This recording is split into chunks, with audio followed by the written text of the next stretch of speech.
심장 이상이나 호흡기 질환이 의심되시나요? 사실은 역류성 식도염일 수 있습니다. 위산이 역류해서 생기는 병이기 때문에 자극되는 부위에 따라 다양한 증상이 생기는 겁니다. 역류성 식도염을 유발하는 원인은 다양한데요. 대표적인 원인으로는 음주, 흡연, 잦은 기름진 음식, 커피, 탄산음료 섭취 등이 있으며 맵거나 신 음식 등도 식도 점막에 자극을 주기 때문에 좋지 않습니다. 특히 늦은 밤 야식을 먹고 소화가 되기도 전에 바로 눕는 습관, 그리고 폭식의 경우 식도염의 아주 치명적인 원인으로 손꼽히고 있습니다. 이 병은 위산 분비 억제제를 먹고 생활 습관도 꼭 고쳐야 합니다. 하지만 자주 재발해서 치료를 포기하는 분들이 많은데요. 역류성 식도염의 특성을 알고 관리해야 합니다.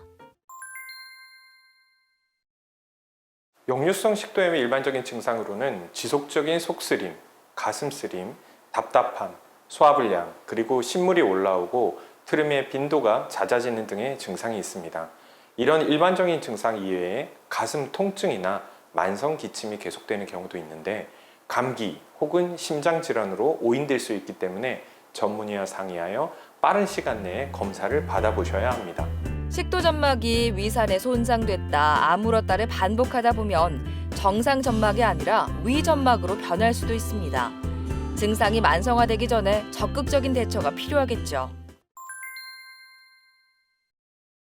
식도염 치료는 식습관 교정과 적절한 약물 치료가 요구되는데요.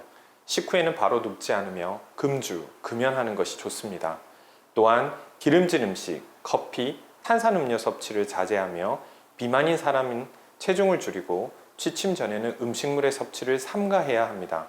그리고 취침 시 증상이 반복되는 경우에는 베개를 높여 베거나 상체를 조금 높여 취침 중 역류를 줄이는 것도 좋습니다. 누운 자세에서는 위산이 역류하기 쉬운데요. 베개는 15cm 정도, 각도는 30도 정도를 기울이는 게 좋습니다. 건강 365였습니다.